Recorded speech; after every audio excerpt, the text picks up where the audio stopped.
Senyors passatgers, l'autocar en destinació Port de la Selva sortirà immediatament des de l'andana número 3.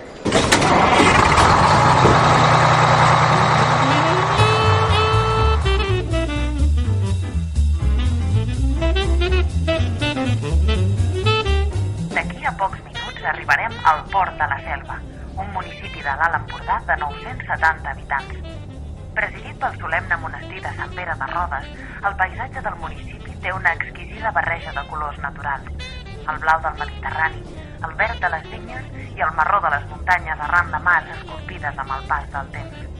Acollida als peus de la Serra de Rodes, aquesta discreta vila marinera ofereix un litoral farcit de cales amb personalitat pròpia que gaudeixen alhora d'un denominador comú, l'aigua cristal·lina que caracteritza el Cap de Creus. Els salvatans us donen la benvinguda.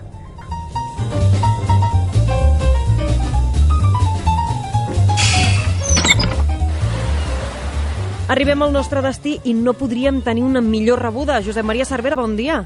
Bon dia. Pels que no hàgim estat mai en aquest municipi, quina ruta ens recomanaria ara així per començar ja a conèixer l'entorn i empapar-nos de Port de la Selva? Bé, jo el primer que us recomanaria és que des d'aquí la parada del bus agaféssiu i féssim tota la riba del municipi.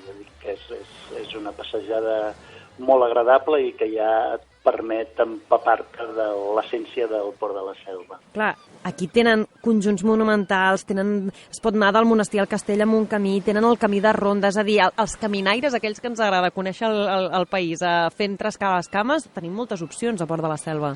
Sí, el Port de la Selva som un oasi d'oportunitats per senderistes, per la gent que vol fer esports nàutics, sobretot la nostra bahia, el que és una bahia molt preuada pels windsurfistes. És de les poques bahies que està encarada a nord. Això vol dir que quan bufa la tramuntana, que és un vent que agrada molt a la gent que practica aquest esport, doncs si tenen un contratemps sempre els porten a terra i no a mar endins. I això ho fa molt valorable per aquest col·lectiu.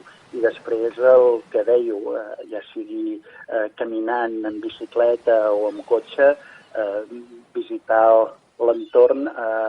Tenim el conjunt monumental de Sant Pere de Rodes, que no només el forma el propi monestir, sinó que és el triangle aquest medieval que nosaltres diem, et pots fer una idea de com estava organitzada la vida en aquells moments, amb el castell de Verdera a dalt, i a ponent el poblat de Santa Creu amb l'església de Santa Helena. Clar, i ara parlava del Mediterrani, no?, i d'aquestes vistes que ens permet quan agafem una miqueta d'alçada.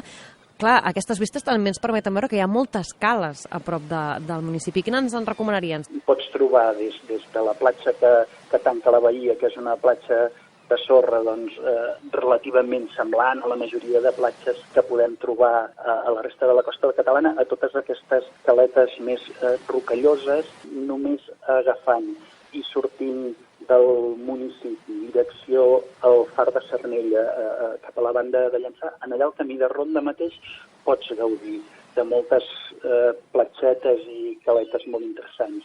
Aquestes rutes que estem fent per la Costa Brava ens demostren que sempre ha estat un racó d'estiueig i sobretot d'inspiració de gran nombre d'escriptors catalans. Jo crec que a Port de la Selva també, i especialment, oi? Amb quins?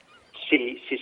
Aquí una mica el que va descobrir aquest entorn i que va fer venir, va ser l'Alexandre Plano, després va fer venir en Josep Maria de Sagarra, però hi ha hagut molts altres, en J.B. Foix, hi ha deixat una petjada molt important, ell en el Port de la Selva i el Port de la Selva en la seva obra, en Tomàs Garcés, vull dir, sí, ha sigut un espai que ja a començaments del segle XX era preuat per tots aquests literats que venien a passar aquí doncs molt de temps de les seves vacances. I això doncs ho podem notar no només amb rutes que nosaltres hem fet per seguir, rutes literàries, que et permeten poder llegir en el mateix lloc pràcticament on es va escriure doncs tot aquest seguit d'obres. Clar, de fet, em sembla que es pot visitar el Cafè de la Marina. El Cafè de la Marina encara és un cafè que està en ple funcionament. És evident que ha canviat canviat molt.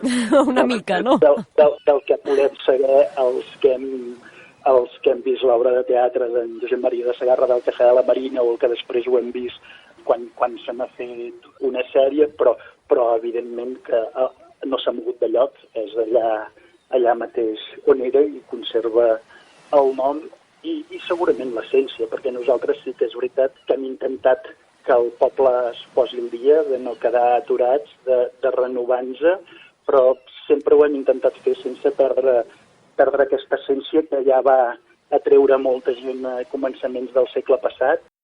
Si ens entra gana, què podem tastar aquí a Port de la Selva? És evident que som un port pesquer i tot el que està vinculat amb el mar és el més recomanable, des d'un arròs de llagosta o llongant del Cap de Creus fins un peix senzillament passat per la brasa. Qualsevol dels que us puguin oferir segur que respon a les expectatives. Josep Maria Cervera, ha estat un plaer. Moltíssimes gràcies per fer-nos de guia pel seu municipi. Moltes gràcies a vosaltres.